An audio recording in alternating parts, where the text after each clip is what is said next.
Yo, welcome to It's Tekky. You're here with your boy Kash, And your boy Kwame.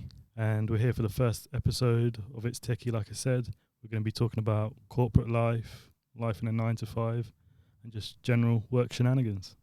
Facts. Yeah. So we'll get started. So bro, how would you describe yourself but not professionally? Oh, that's a tough question. I'd say I'm a guy that gives attention to detail when it comes to work. Oh, we said not professionally. That's Not amazing. professionally. That's a not mad thing. professionally. See, I've gone straight into the 9 to 5. I've switched up the lingo. Outside of work, I'm just a chill guy. Like the football, Sport United. I might have lost a lot of listeners now just by saying I Sport United. But yeah, just a chill, nonchalant guy. Perfect. What about yourself? Personally, I'm just gonna say I'm a chill guy too because it works. I'm just about upping the craft and just doing as much things as possible. But yeah, ultimately, I've just got strong passion for tech. Remember, we said not professionally. Not So professionally. Yeah, I'm just a chill guy. Just a chill guy. yeah. I think that sort of links on to how we met, isn't it? 100%. So all those years ago, can you remember? Yeah. Remember literally the induction. Even from when that first WhatsApp group was created and they were asking, you guys are gonna be in the same cohort and mingle. And I remember messaging, I think I asked for something and you actually DM'd me and was like, oh yeah, it's this or it's that. Yeah. And then I was like, yeah, that's my boy. He doesn't even know, but I know that's my boy.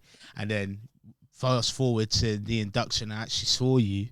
And yeah, I don't know. It wasn't the same vibe because I know I'd sent you a message, but I don't think you had got that. So I was just like, I don't know if he's going to be hot or cold, but No, it was just we'll it see. was just chill from day one, I think. And we just 100%. linked. I mean, sort of just connected. Obviously, we both work in cybersecurity. You more on the sort of GRC side, me more on the engineering side. But Literally. yeah, we had things in common, Mm-hmm.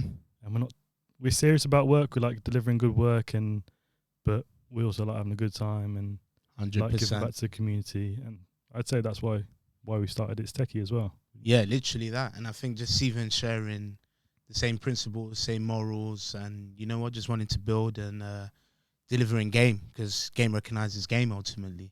Yeah, I agree. I mean, actually, it wasn't the induction it was the assessment centre. You forgot. Can't believe that. The virtual assessment centre. Yes. I'm sure most of the listeners can relate to that. The virtual sort of assessment centre times. That was war. It was serious war. You used to log on to Teams all suited and booted and thinking, who's going to be nicking my job today? Yeah, literally that, man. Literally that. I just remember seeing all the faces and thinking, hey, I'm leaving with something. I'm leaving with something. So I was just like, yeah, it was on war mode. But when I saw you, I was just like, yeah. Because your story is a little bit different to mine, isn't it? Yeah. You had experience of multiple assessment centres. Correct. Yeah, so just purely that. I had experience in assessment centre, so I knew what time it was. I knew it was just go time. But although that's the case for me, what was it like for you, though? For me, it was completely foreign. I'd been in job interviews before, but something like an assessment centre where you're doing all specific, obviously they've got specific sections for you to go through to figure out different sides of your personality and what you're going to bring to the company. It was definitely different to a different job. Like the normal Nando's job interview was very different, wasn't it? But yeah. I think, as soon as we get logged onto Teams and we switched on our cams, heard each other speak. We actually were in the same group discussion at the start. So correct. That's it. That's how you're getting It's Tekky today. Yeah, literally, man. So, hey, big up yourself and yeah, guys, enjoy. So you know what? Just fast forwarding it to the intro for the pod. So we've explained why you actually doing this. Tell me why. Convey to me the passion of why you wanted to start It's Tekky. I think I'm not sure if this is the same for you, but working in corporate, obviously, it's been a bit of time now. You're getting used to the sort of rigmarole of a 9 to 5, working in It's Tech and obviously cybersecurity specifically.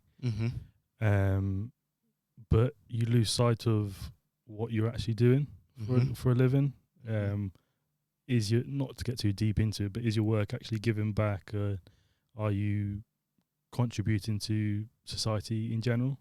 And I think I reached out to you on Teams. We were talking about this on Teams when we were working on another task, and it's a commonality that we both have.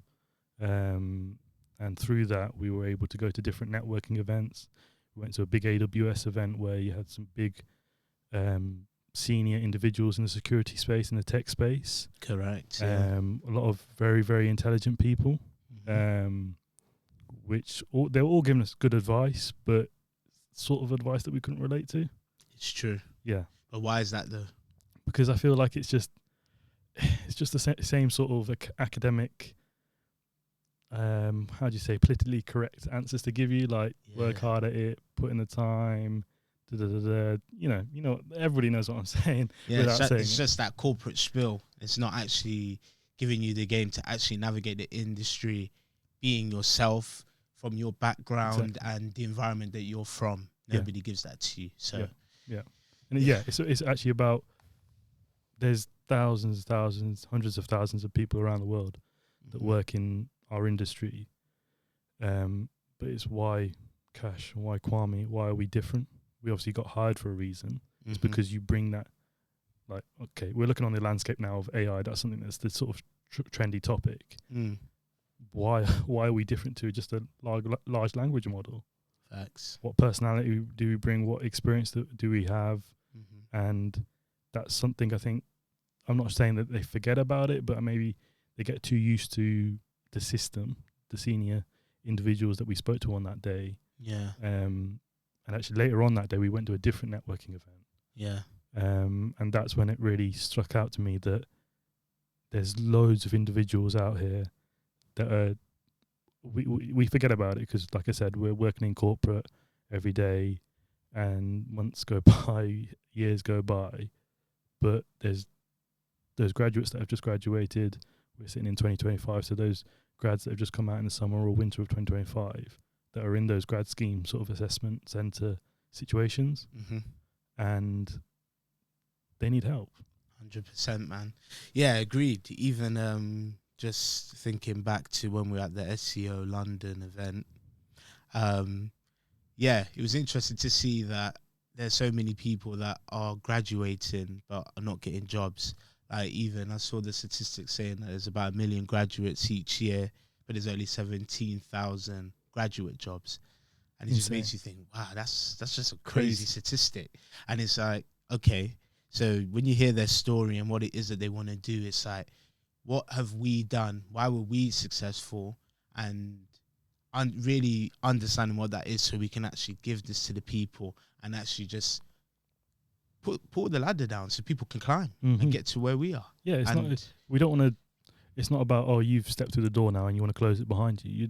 You're looking out for your peoples. You got 100%. You got friends, family that are looking to get into the industry. I know we've both got big families, so we've got cousins of cousins that are trying to get into the industry. Facts. Or just random people to just contact us on LinkedIn. And rather than giving them the cold shoulder, it's actually helping them out. And shout out, you mentioned SEO London. Shout out to them, because you can speak more to what their actual scheme is and what they offer for prospective graduates looking into going to the industry. Yeah, exactly that. Yeah, for the viewers listening, just to further highlight, SEO London is just bridging the gap and helping people that have graduated or about to graduate to get into employment, either through an internship during their studies and then eventually to land a graduate type role or an entry level role in their particular field. Sorry, I started waffling there, but I think it was that event that really stuck out to me. That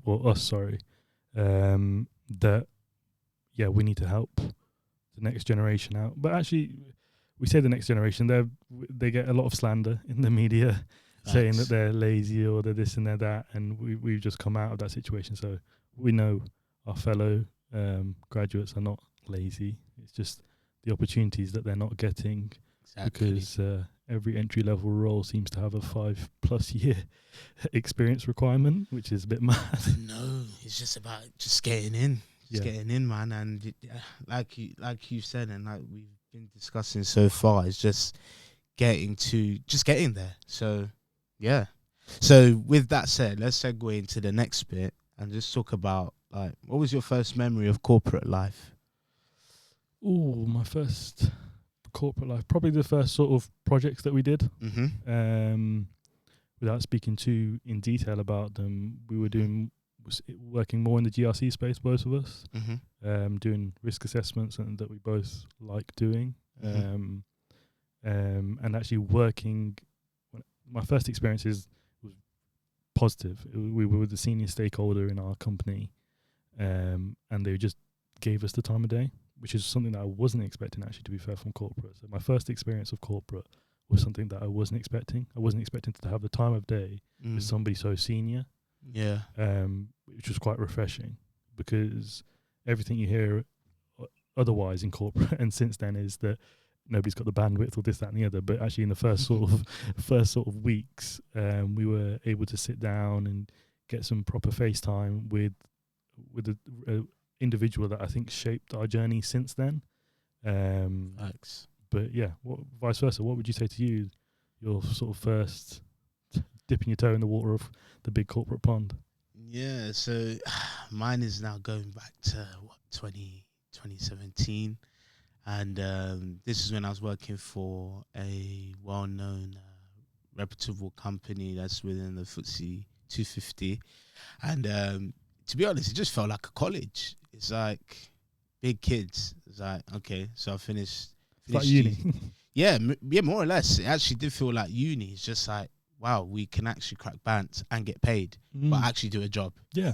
So, yeah, no, I loved it. I just felt like I could get used to this. Yeah. And, yeah, to be honest, I was just ready to just dive in and take what comes with that and, you know what, just elevate. But I loved it. I think it wasn't scary at all for me. It was just like, yeah, I could get used to this. This is where I belong. This is where I need to be. Yeah. Type. I mean, exactly like we've talked about, obviously, the new people coming into the industry, but yeah, that's quite refreshing to hear that your experience of all corporate was actually the people in here are actually just normal people, just cool people.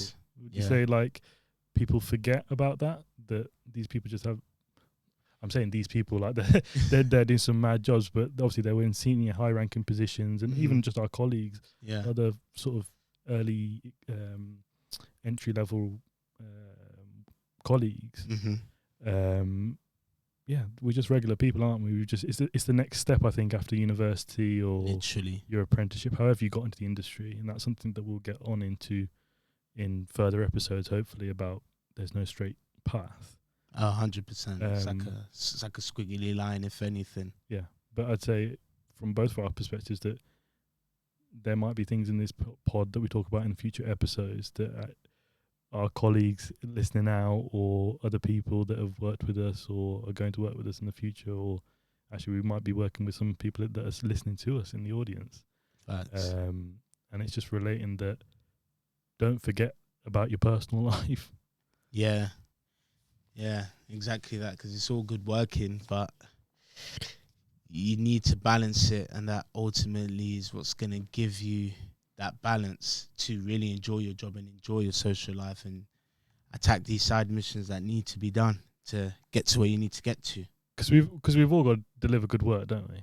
That's standard. Yeah, has to be. Yeah. Would you say you hold yourself to a high regard there? I do, and I'll tell you why. It's because I take pride in what I do. So if I'm going to do something, I'm not going to do it half-heartedly. I'm going to take it with pride. And you know what? Ultimately, it's a team effort, or I'm a cog in the wheel that's supporting the bigger function of the machine. So I best believe I'm going to do the best that I can to support that. And yeah, man, you know, it's like I guess like football. Sometimes you got to play striker, and sometimes you got to score the goal. Sometimes you need to do the assist, but nevertheless, you play a part. Exactly, and it's a team game. You got to pass the ball around, don't you? Facts. I think that's the thing that we're trying to get at throughout this episode, or through what we do with It's Tekky, is that we're here. Here for a short time, not for a long time. We're here to enjoy our work. The work that we do, and I'm sure people listening do, are genuinely contributing to society. I think we might forget that because we're working in such a niche. Agreed. And everybody listening might be saying that, yeah, I do this project, but I'm not sure how it actually relates to everyday life. Mm-hmm. But without you, then that small cog, without the small cog, then how's the rest of the cogs turning? Exactly, man. Yeah. Put it this way. You won't be able to service that machine because you're going to need new parts. And new parts, that's people. So, yeah, ultimately, everyone plays a pivotal role. No matter how big or small of a part they would be, they play a part to keep that engine running, which is that company, and to do the great things that they offer. So, yeah, no, I definitely second what you're saying. So, now with that said, I'm going to spin it. All right. What's a small thing at work that instantly annoys you? Ooh, annoys me. Where do we start? It's a long list. I'm going to make sure I pick the right answer here. Something that annoys me at work. Maybe the endless amount of Teams calls. They could have just been emails, couldn't they? Yeah, I think that's fair to say. Yeah. I think that how often does that happen to you then? Is it bad to say like every day? So then tell me, what would you do, or what would you say to the person that's sending these emails to convey to them that, yeah, big man, this could have been a meeting? How do you, or you just firming? Oh wait, you like it that way? You prefer meetings to emails? It depends. Because I'm the opposite. Nah, it depends. If it can be in an email, put it in an email. Yeah. But how do you convey to that person? Put it in an email. Yeah. You don't need to be on a Teams call, wasting time. Yeah, because the thing with me with Teams calls, they're useful. Don't get me wrong. Obviously, we're in this sort of hybrid, fully remote life. Mm-hmm. Without them, we wouldn't get our work done. Facts. But my experience with Teams calls is a lot of them can just be debates, and that's what an email isn't. Yeah, it's directive. It's to the point. Your email just needs to be like, even if you're not writing your own emails. And I have colleagues that are using Copilot, say, how do I make this sound more politically correct? I want to tell a man shush, but how do I tell it? I know, man. I know. Yeah, I hear you. And you know what? It's good you're even highlighting that, because, again, that's another topic that's definitely going to come up in the future, AI. But you can tell an email has been written on AI, innit? Big man, just change the sort of font and stuff like that. Don't leave those, what they call those long dashes. Yeah, those dashes. And that's what I'm saying, specifically the dashes. Just get rid of them. The additional commas that don't need to be there. You can blatantly see that's AI that's written that. Yeah. So, yeah, that, like Kwame said, that's a future episode, how to use AI but not tell everyone that you're using it. Facts. And you know what? Just even on that then, Kash, yeah, if people are sending stuff on AI and you can notice that, do you think it's fair to say people write the way that they talk, or talk the way that they write, or are they two separate languages? And what do you think? Where do you think you stand with that? That's a great question. Yeah, maybe I am second guessing my statement I just made earlier. Actually, maybe meetings are decent because, yeah, you can be reading. This goes for not outside of corporate. It goes for a text. You can read a text the wrong way and think somebody's having a go at you when they're just asking you something or something. Yeah. So yeah, maybe actually, yeah, I would backtrack on my statement now. Actually, sorry for the audience out there. It didn't take long. It took me like a whole 2 minutes. But yeah, I would say that it's hard to convey your point sometimes in the email because you want to be strong, don't you? Sometimes I know in the field that we're in is that it's not a matter of life or death, but these are serious risks and mitigations that we're highlighting. So if we want the person that's receiving the email to understand the severity. Yeah. So maybe that's the reason why I'd say actually meetings are useful. And I think your question, actually, I'm forgetting, waffling on, but the question about how do you convey it in an email the best way, maybe just realize that you're speaking to a human on the other side. So if you try to jazz it up too much with too many fancy words or figuring out whether you want to use kind regards, best regards, or thanks at the end of the email. Like, it's really not that deep. You need to understand that you're speaking to a human on the other side. Facts. So just how you encrypt your email on your side, they're going to have to decrypt it and infer it on how you've read it. So just keep it bare bones, I'd say. No, Would that be the same for you? Yeah. I think you have to be intentional with the audience member or the person you're addressing, and address it appropriately to them. And is that whether you're trying to inform, are you trying to ask, are you trying to suggest? It really does factor in. But I think naturally, though, me personally, the way that I speak is not the way that I email. I come across like but you're good though. You're good though. Hey, someone's got to do it. You're good at those emails. Remember the starting on in my career, like Kwame came in clutch with those. I used to be writing an email and he'd be like, just cut out all the waffle. Yeah, why are you point. saying please, thank you so many times that you said like all the niceties at the start of the email, but now just cut to the chase. Facts. Why do you think you don't need to carry and say please and thank you? You know what? You can do the pleasantries, but I think once you've built somewhat of a rapport, you kind of know, and you know how to deal with people, because some people will just be naturally irritated seeing, oh, why is this guy just waffling, man? Just get to the point. And it's just like, yeah, just say what you want to say. But then there's some people that can appreciate that, and it's like, okay, so be selective, basically. Would you say that you're influenced slightly, and I don't want to put words in your mouth, but you come from more of like a technical background? So Correct. Maybe you want to sort of get to the point. Yeah, get to the point. Yeah. Because that's a thing. That's a gem. That's a gem for the audience. If you're speaking to technical individuals, just keep it short, keep it snappy, and just give them the info that they want, wouldn't you say? Exactly. And then you know what, the typical in the end of the email, if you don't have any questions, just reach out to me or send me a Teams message or whatever. I'm there to speak. But at least it's you give the information, and then it's down for them to check that they've understood, and if they haven't understood, how they can go about following it up. Mm-hmm. Yeah, no, I agree. I think just keep it tight with your emails. But yeah, I think you've taught me something now, and hopefully the rest of the audience that look down on meetings, that actually they're pretty useful. Facts. Well, you know what?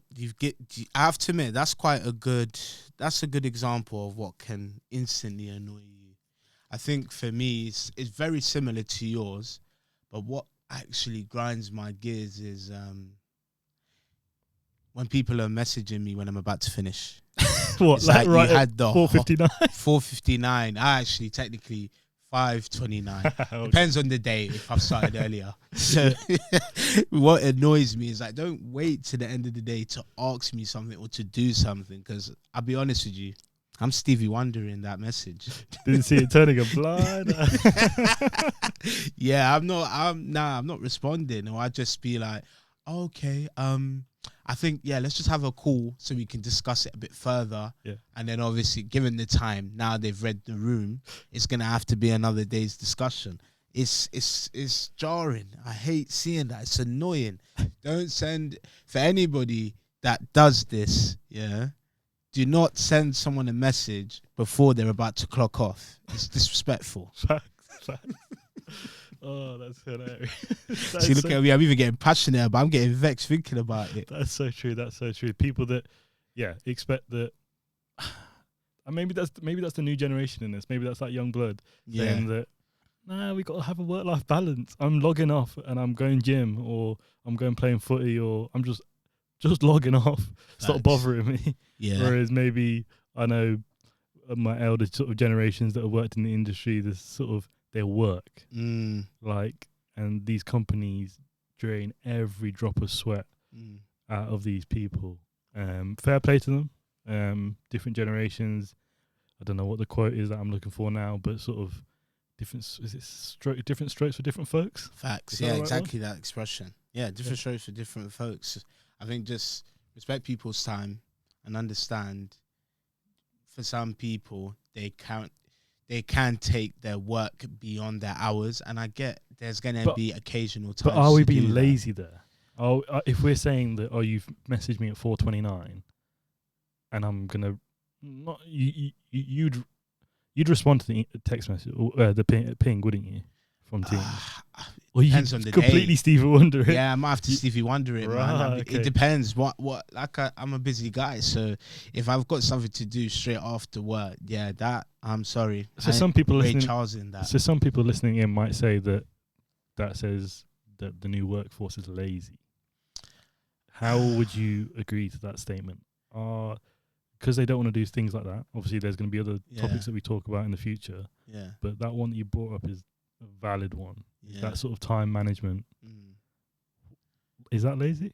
No, I don't think it's lazy. I think it's just you've had the whole day to message me. So I think it's a matter of it's fine. Like if you But playing devil's advocate, they're busy as well. Maybe they haven't had the whole day. Maybe that's the only time they just come off their meeting. Potentially, but it can wait. Yeah. It can wait because you obviously you can read it, but it's down to you whether you want to respond or not. And at the end of the day, once it reaches that end time, that's at your discretion. So I think you play it by ear depending on the scenario, but I don't think that makes somebody lazy. I think that's boundaries. Yeah. And there's nothing wrong with that. And is that something that you just, when you stepped into corporate life, you were just like, that is my boundary? Were you just strict with it? Or is there ever sometimes that you maybe, I don't know, there's a project deadline coming up or you have to put that extra effort in? Yeah. So it's like I said, it's on a case by case basis, and I've always adapted it. I've always followed this principle. But I think, yeah, it depends on the scenario, on the project. And it depends who's messaging you. Because if it's somebody like, if you're working on a particular project and you've been going back and forth about that and you have certain deadlines, then yeah, of course I'm gonna respond. I'm gonna be angry, but they're not gonna know I'm angry. But I'm gonna respond accordingly. But I think, yeah, it definitely depends on the person and what the context of it is. Because there are gonna be times that it's out of your remit, but or of time that you've got to work. But yeah, play on a case by case basis. That's what I do anyway. Because that still stands, isn't it? It's we technically work 7.5 hours, but some weeks are corporate life. Let's give it insight to people that are maybe not in the industry listening in. Mm-hmm. It gets tough sometimes. Sometimes Definitely you're definitely working longer, aren't you? Yeah, 100%. There's times where, like, even just this week gone, went well over an hour over my work, and that's just because I've structured my day in a way I want to plan out the rest of the week, so I need it to even out. So sometimes there's an influx, and then there's sometimes finish bang on time. But yeah, but that comes back onto the meetings thing. This is why I'm so against meetings. Yeah, what we said earlier is because you have that many meetings that you can't actually do your work. Yeah, like for people like us that are, we might call us SMEs. We work in our own little cubbyhole of tech. There's the large sort of landscape of tech. We're right in like a small little niche. Yeah. But if you slap me in 10 meetings a day, broski, where am I getting the time to do the actual work? I hear it, but you know what? I'm not saying it's me, but in meetings that I've been in, I can hear people's keyboards going. Yeah, but then the meeting's useless then. Exactly, because you're not paying fully attention. And then this is how miscommunication happens. Exactly. And, and you'll be on a meeting 10 weeks down the line, and a colleague will be saying, oh yeah, this is what we got from that meeting. You're like, I didn't say that in that meeting. Exactly. It's just how they've inferred it. Yeah. So that's what can't happen with emails. Yeah. The tone might slightly go here and there. Yeah. But the message is black and white. It's true. We do have recordings now in meetings, not all of them, and some of them are obviously scribed with the help of Copilot. Mm-hmm. But there is that sort of that, I don't know what the word is that grey area, isn't it? 100%. Yeah. And I think you know, just adding onto that is, that's why you need to, I think the solution to what you're saying, block time out in your calendar. And that just gives you the time to do what you need to do. But then I think that's hard to do when you're juggling X amount of projects and you've got certain amount of time to deliver, and things pop up unexpectedly. So you need to account for that. But I think that's probably the way forward. That's a big one, because I'd say, and people will get to know as they're listening to this podcast, I'm a little bit newer into the industry than my colleague Kwame, but you don't know when is your time, what's not your time. If you know Agreed. what I mean. So like, I think, and you taught me this thing that you can just block your time in the calendar. Yeah. If you've got other pressing work to be doing, that's a priority. Goddamn right, you can put it in your timetable. Yeah, you have to. That's definitely the way forward for that. But you know what? Off of that, we'll segue into the next bit. So, in regards to hybrid working and the realities of it, be honest. Do you work from home or vibe from home? I'm vibing. You're vibing. I'm sitting there in my PJs till about 10, 11 o'clock. No, actually, no, that's a lie. I have to have I'm not one of those man that can just roll out of bed and just slap on Teams. Yeah. That's not me. I'm a Punjabi lad. I need to tie my turban, all that, that and fresh. Other, you know what I mean? Yeah. Just in case anybody asks, why are you not on camera for? I need to be able to slap on camera. Yeah. I can't be sitting there, no turban on, look mad unprofessional. But no, I'm vibing from home. I'm on that. What about you? Yeah, you know what? Quite similar in what you said. In fact, I'd say pretty much identical. I'd say definitely like vibing from home. I do like the office, but we're thinking about that commute time and all of that. It's just long. So I like that we've got the flexibility of it being hybrid, and I like working from home. If anything, it's the best thing. It's the best thing possible. Does work from home mean efficiency? Because there's this argument now saying that people aren't. When work from home came out of necessity during COVID, people were saying, "Oh, we can do all the work we can work from home." Like, we've got the softwares like Microsoft Teams or Zoom, whatever your situation is. But people realize very quickly that we can do all our work from home. But now there seems to be, shout out Jamie Dimon of JP Morgan, is it, I think? Correct. Building that massive HQ in New York or whatever. And he's dragging everybody back into the office because he's saying that we can't get any work done. Personally, I think that's a mad statement, that you can't get any work done from home. 100%, because like we were in a pandemic. We were forced, if you could work from home, you did work from home.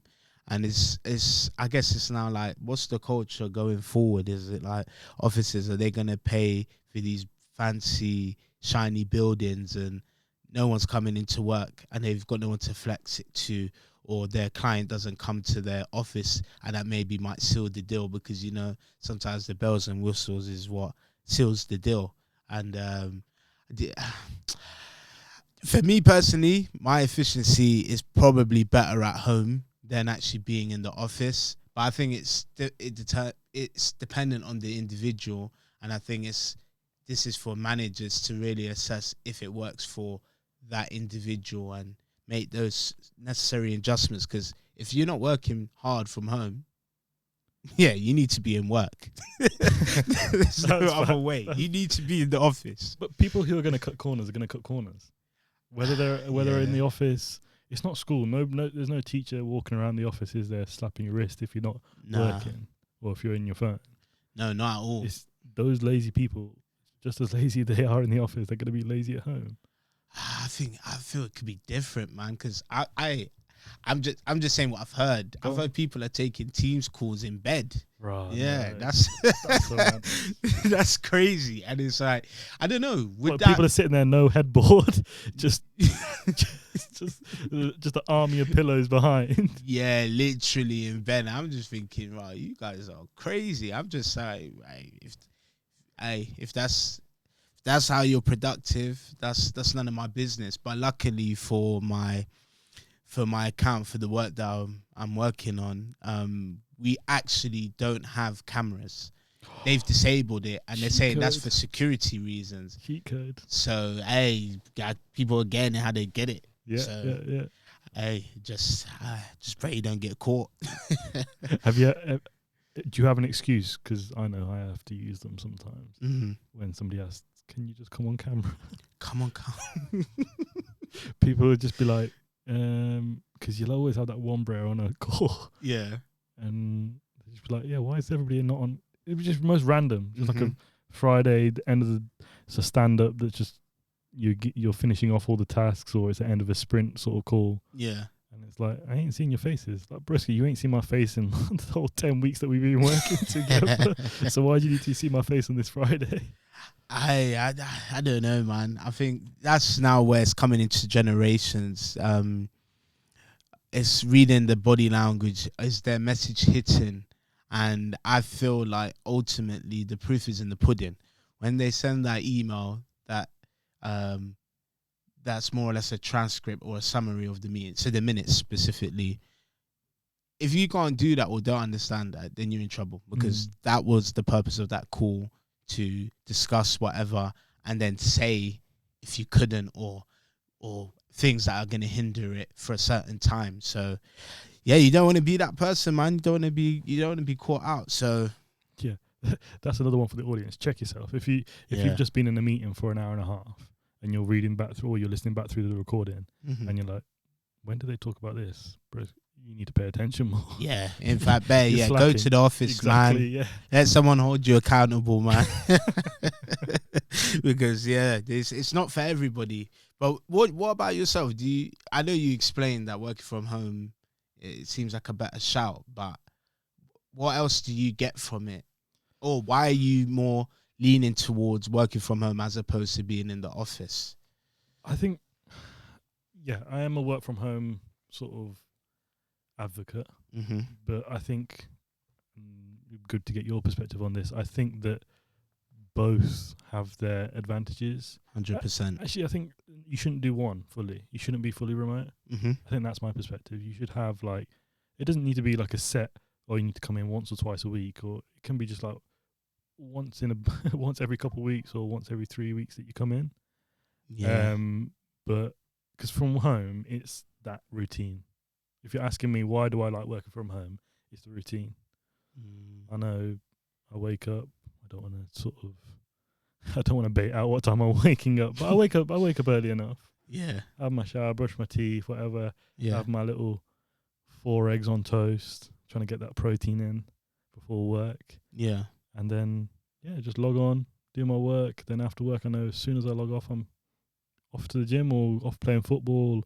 I'm not sort of relying on the TFL, whether it's running on time or not, because it's true. That is that sort of uncertainty of the commuting. I think it's the commuting that gets me. Yeah. I'm not one of those guys that hates the office. Fairs. There's office politics. There's stuff that we'll go into, some deep convos, some just like the name of the podcast, some techie conversations that need to be had about certain personalities. It's techie. But yeah, I think it's a balance. Let's do a balance. Work from home, like hybrid sort of settings. That's what I'm on. No, 100%. No, that's, agreed. Well, guys, I know you guys are watching this or listening to this. Tell us, drop in the comments. What do you prefer? It'll be interesting to see. And literally just take it from there. But you know what? Now that we've spoken about working from home, let's talk about email madness. What's the most passive-aggressive email you've ever sent or received?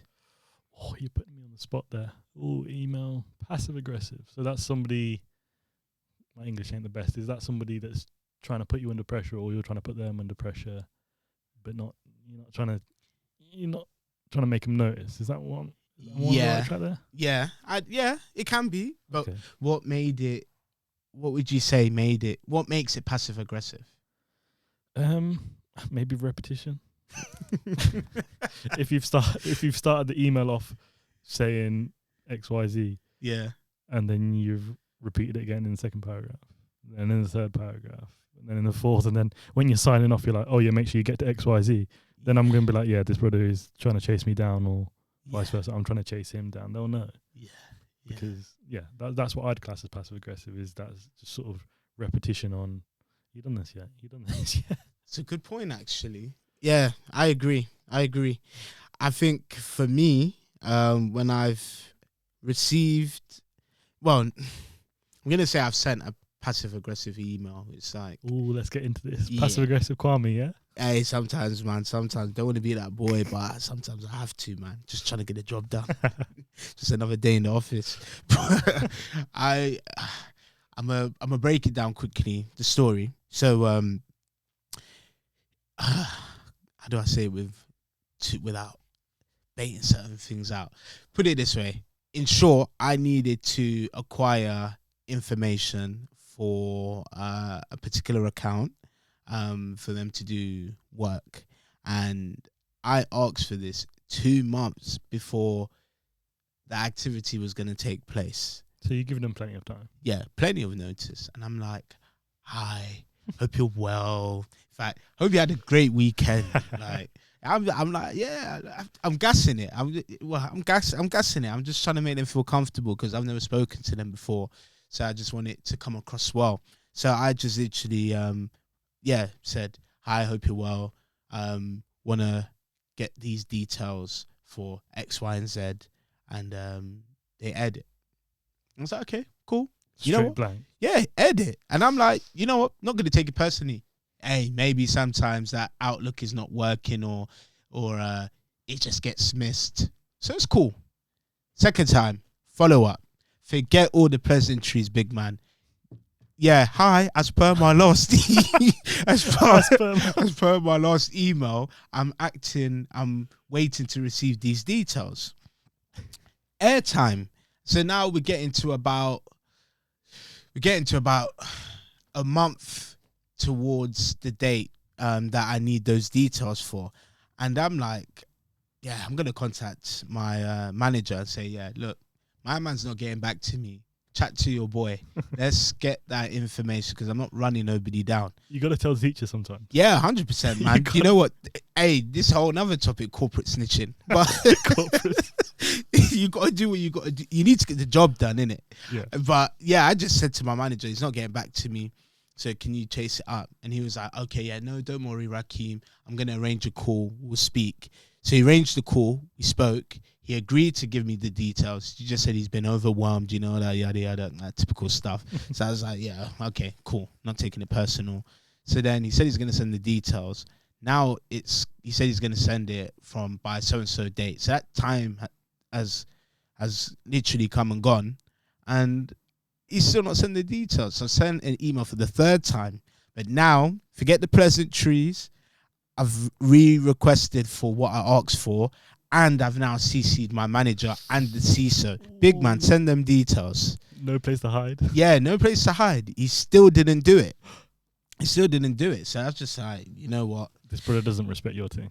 Yeah, he don't rate my thing. But I'm like, you know, it's all good. Look, if you don't do it, certain things don't get done. And I've got a justification for it. And if it's because you've dropped the ball, that's your business.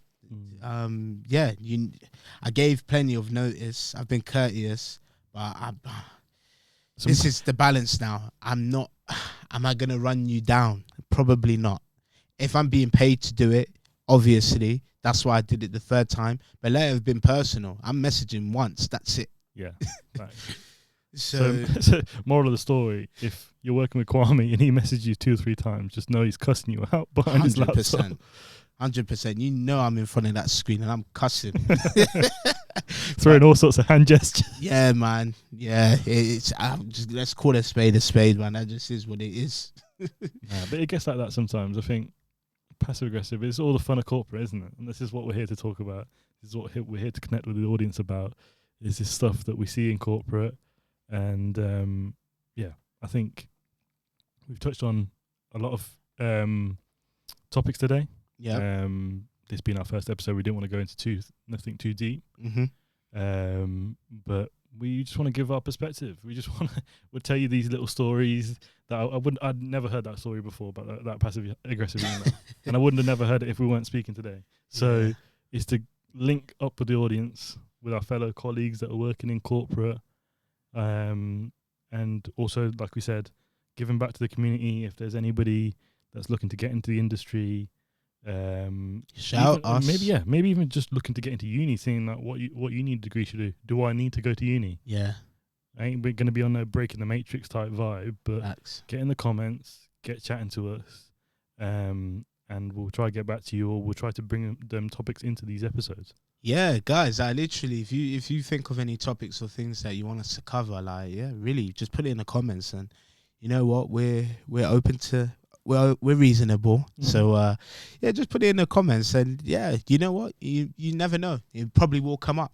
Yeah. Because ultimately, this is for all of us. We're a community, yeah, and your community is only as good as you give to it. So just, yeah.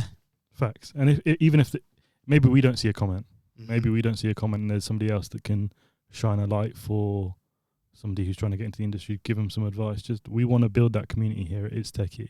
100%. Of everybody's helping each other. Facts. There's plenty on this plate for everyone to eat. Facts. And yeah, let's share around. But vibe, let's do it. Let's have fun with it. Tell them. All right, it's been your boy Kash. And your boy Kwame. That's it for the first episode of It's Tekky. Stay tuned. We're going to aim to hit an episode every week. Bear with us. There might be some teething problems, but yeah, straight vibes, corporate life, corporate mishaps, waffling. We're here for it. And everything in between. It's Tekky. Peace. Out.